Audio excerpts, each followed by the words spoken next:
एक तटस्थ मानसी एक सहजची आळसी, दोन्ही दिसती सारिखी वर्म जाणे तो पारखी.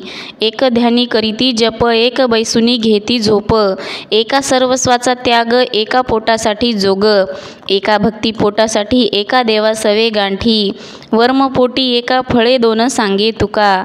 एक व्यक्ती नामस्मरण भक्ती करताना तटस्थ बसली आहे, तर दुसरी व्यक्ती आळसामुळे तटस्थ बसलेली आहे. अशा दोन्ही व्यक्तींच्या शारीरिक अवस्था एकच असली तरी त्यांच्या मानसिकतेतील फरक जाणकारालाच कळला असेल. एक भगवंत चिंतन करताना डोळे मिटून ध्यानस्थ बसतो आणि दुसरा बसून झोप घेतो. एक सर्वस्वाचा त्याग करून साधू होतो, तर दुसरा पोट भरण्यासाठी साधू होतो. एक जण देवाची भेट घेण्यासाठी भक्ती करतो, तर दुसरा पोटासाठी भक्ती करतो.